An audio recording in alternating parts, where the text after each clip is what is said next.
Hello, it's your host Janine Esbrand. Today we are going to be doing a rerun episode. There is so much goodness in the archives of this podcast that we thought that over the summer we would bring back some of your most favorite episodes and also some of your favorite interviews with amazing guests. So grab your notebook, grab a pen as we dive in to this awesome episode.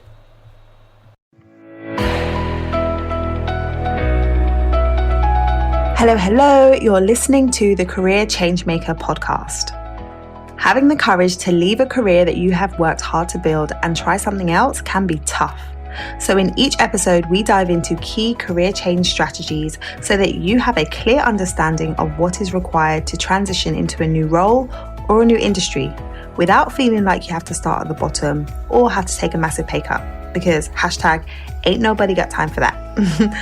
If you are ready for frank and honest discussions about how to become a career change maker, keep listening. I'm your host, lawyer turned career strategist and executive coach, Janine Esbrand. Hello. So I'm jumping on to talk about a topic.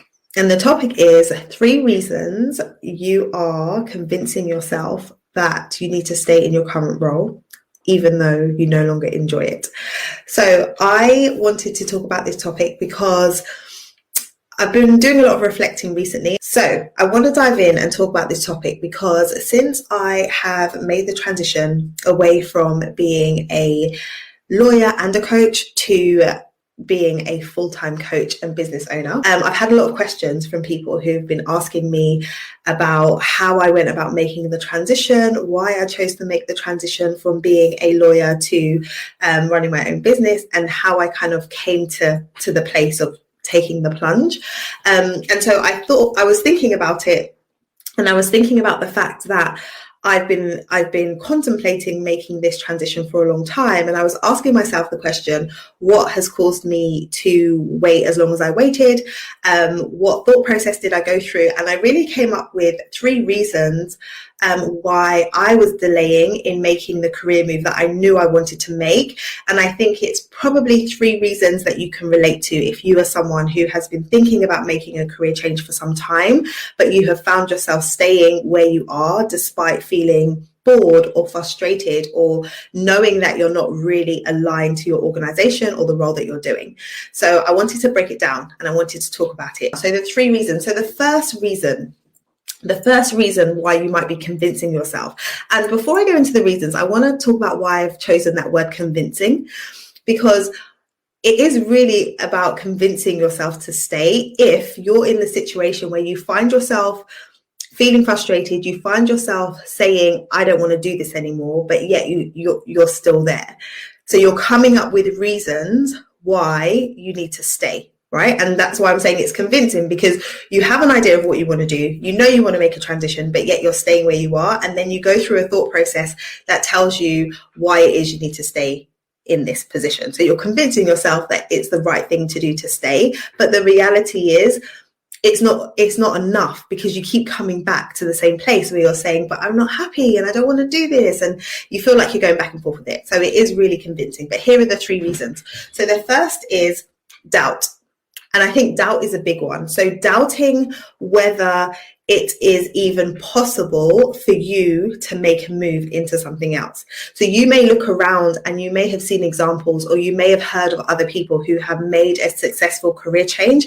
But in the back of your mind, you're saying to yourself, yeah, well, it's okay for them. So yes, they might also be a lawyer like me, or yes, they may also be in the same profession as me, but their situation is different from mine. They have a different list of credentials, or they have a different background, or there's various different reasons why they are so different from you that it isn't going to be possible for you, even though you see that it is a possible option, even though you see that there is a way to go down the route that you're considering. You're not seeing it as possible for you. So that doubt can really, really keep you where you are, because you're saying to yourself, like, could I really do it? I don't think I could really do it. And then a number of different things might come up for you, like, I've been in my industry for too long. I've been practicing in this way for such a long time. I'm too old. There's lots of new people who are younger and brighter than me going into the industry that I'm thinking about moving into. It's not going to be possible. And you have all of these thoughts that are playing out in your mind that are just feeding into that doubt that you have around whether or not this is possible. And so as you dwell on those thoughts, as you entertain those thoughts, they really turn into beliefs. So those thoughts that you have around what is possible or not possible for you turn into beliefs, to the point where you're like, yeah, that's just fact. That's just what it is. Like, it's not possible for me to move from here to there because I've been in my industry for too long, full stop. And I doubt that it's ever going to be possible. So then you just stop there, and then you no longer take any steps towards it, or you no longer entertain it until that thought comes up in your mind where it's like, oh, I'm not happy, I'm frustrated, right? So I think for me, when it comes to doubt, it was, is it going to be possible for me to transition into working in my business full time and earning the same kind of salary or more than I was earning as a lawyer? And so there was doubts around that for me. And so that kept me saying, well, I need to stay where I am because I have financial commitments. I need to stay where I am right now because I've set my life up in a way where I need to be able to earn the same level of income. So those were the things that were coming up for me in terms of doubting whether or not it would be possible for me to transition into working full time as a coach. So that was the first thing. So first reason for you could be doubt.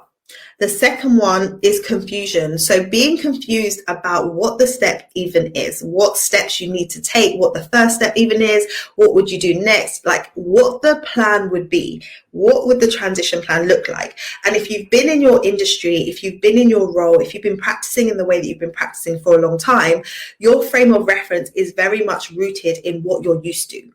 So you know how your industry works, right? If you are a lawyer, you know what it looks like to have to go to law school, and then for you to do a training contract, and then for you to work as a junior and then go into being an associate, and then from there move to partnership. Like, you know what the plan is, right?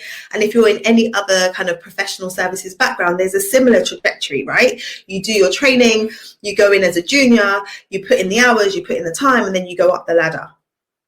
And that's what you know. So that's your frame of reference. Like, when you look around in your professional circles, that is how people do things. That is what you're used to. And so that's all you know. So when you then start to think outside of that, and you think about stepping outside of what you know to be the norm, there's confusion. Your mind is just like, oh, what's this? What's this now? What's this? Like, you don't even know what it looks like outside of your sphere, or, you know, where you're used to operating. And because you don't know what it looks like, because it's confusing to you, because it's different, you just retreat, and you're like, this is a whole different world. Like, this is a whole new kettle of fish. I don't know if you are a parent, and you know, when you were planning your pregnancy, or you were planning that transition into being a mother or being a parent, you might have read the books, right? You read the books. They told you what to expect from your baby. They told you all the things, and you were prepared. Like, you were prepared. That's how I felt. I was prepared for motherhood. And then when my baby came, I realized that he had not read any of those books, because he was not complying with the books. He was not doing what they said he would do. I looked at it like a formula. Like, the book said, if I do this, he would do that. And the reality was that he didn't. And what I realized was, this was a whole new world. Like, I had no frame of reference for this. Everything that I knew up to this point, like, did not entail all that I was experiencing. And all of the books and the resources that I tried to use to prepare myself did not fully prepare me. And it was just like stepping into the twilight zone of like, is this really what goes on? And why has nobody ever told me this? And why did nobody tell me it was going to be this hard? And I had all of these questions about this whole different world of motherhood that I had no idea about. But the reason why I had no idea about it is because I wasn't a mother before. I didn't need to know. I didn't need to know all of these things about how babies operate and how you need to be able to care for them. I didn't need to know that. So I didn't know it. And so it's similar for you if you are operating in your industry and working in the way that you've always worked. There's certain things that you don't need to know outside of what you do on your day-to-day basis. And so you don't know about it. But when you step outside of that and you do start exploring other worlds and other ways of doing things, you realize that there are different ways of doing things. And there are different ways that companies function. And there are different ways that you're able to work. That it doesn't all have to be what you know to be true. And when you realize that and you're willing and open to exploring the alternatives, that can really open up your perspective, and that can really open up the possibilities for you in terms of what you think you can or you can't do. So the confusion that you have is often because you're trying to make decisions based on limited data. And I talk about this a lot around data-driven decisions. If you don't have enough data to decide what it is you need to be doing, then it isn't that you need to say, okay, well, I can't make the move. It's that you need to go and gather that data. So when I was confused about, well, how do I transition from having a business on the side to making this a full-time business, there was confusion. There was confusion for me because I was like, I don't actually know how I'm going to make this work. I don't actually know the steps that are required. But when I took the step outside of, I'm in my lawyer world and my lawyer circles, and I moved into the business world and the business circles and connected with different types of people and worked with different types of mentors and coaches and got the guidance that I needed, then so many things opened up for me. So much understanding opened up for me. But I wouldn't have had that had I just stayed where I was, just saying, I don't know how I'm going to be able to build a business or grow a business, right? So it does take courage to kind of step outside of what you know, to start exploring outside of what you know. So that's the second thing that can really be holding you back. It's the confusion piece. I'm confused about what I would even do. So what we need to be doing is stepping into, okay, well, what steps do I need to take to get the knowledge that is required so I'm no longer confused? So that's the second thing. And third thing, which I think is a big one, which it took me a while to kind of pinpoint, was is guilt. Guilt. And here's why it's guilt. Because the likelihood, or it's likely that if you are somebody who's worked hard to get to where you are in your career and you've dedicated a lot of time, a lot of resource into getting to this stage, you've worked hard and you're in an industry or you're in a role that a lot of people may have wanted to get into, have tried to get into, haven't succeeded in getting into. And so the idea that you would work so hard to get somewhere and it might be a sought after role, and then you're going to walk away from that and do something different, there is an element of guilt that comes up, because it's like, I feel bad, like on the outside to other people, this looks like fantastic. This looks like a fantastic role. This looks like a fantastic lifestyle. So what is my problem? I should be happy with this. I should be okay with that. And all the shoulds come up. And when you're operating with those shoulds, then it's easy to feel guilty and it's easy to feel bad, particularly when we're talking about being in a pandemic, right? There are people who are losing their jobs. There are people who are being laid off, who are being furloughed. And here I am, somebody who has a job, who has opportunity, and I'm saying I don't want it. Like, there's a lot of guilt that can come up around that. But what I was able to reconcile, and what I would encourage you to do, is realizing that even if you have dedicated time and energy to getting to where you are in your career now, that doesn't mean that you have to stay there for your entire career. Recognize that who you were as a person when you started out in your career is not who you are today, and it's not who you're going to be in another 5 years or 10 years. So as you go throughout your life, you change. Experiences change you, your values will shift, you will become a different person. So just because your wants and desires have changed, that doesn't mean it's a bad thing, because all that you've gained so far, you're going to be able to take that with you and move forward and leverage it so it's not wasted. So when I was able to really reconcile the fact that being a lawyer and having all of those skills that I've gained is beneficial to me going forward, it's beneficial to my clients, it's beneficial to whoever I'm going to be working with, it was easier for me to reconcile. And also understanding that when you're in a role that isn't the right fit for you, when there's misalignment between your role and you as a person, you're never going to be able to operate at like the 100% level.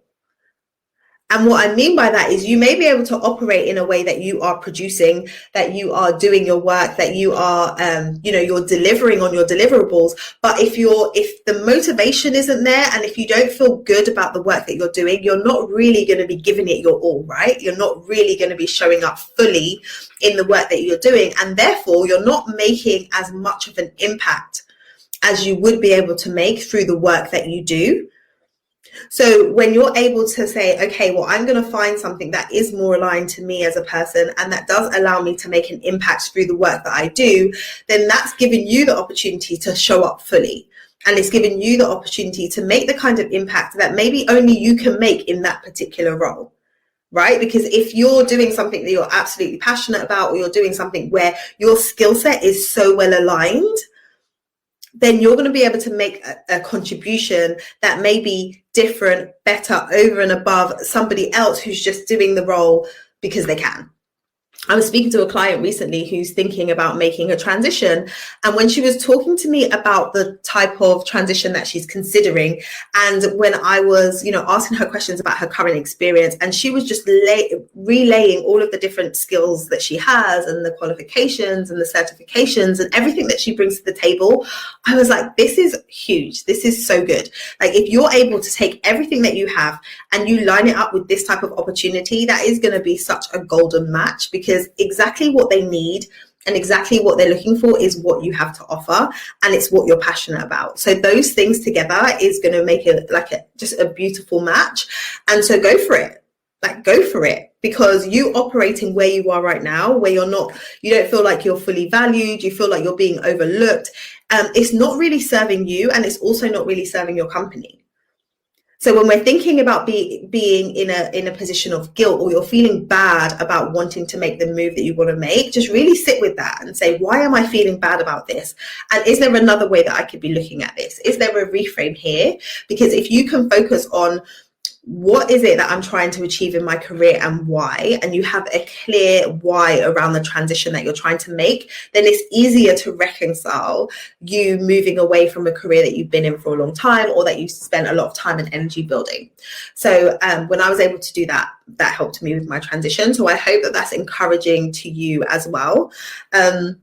So as I said, if you're someone who, you recognize some of those things that I've shared and they resonate with you in terms of feeling doubt around what's possible for you, or feeling confusion around what your steps could be, or feeling guilty about even wanting to make a career move at this stage in your career anyway, then I invite you to book a call with me. Ultimately, being able to make the move into the career that you want is possible, but you really have to pay attention to what are you telling yourself about what's possible. If you're convincing yourself that you need to stay where you are, but you find yourself having to do that convincing time and time again, because your brain keeps going back to, I don't want to be here, but actually I should stay, but no, I don't want to be here, or you have a crazy day and you're like, why am I even here? Then it's something that you really need to pay attention to, because it's obviously not going away.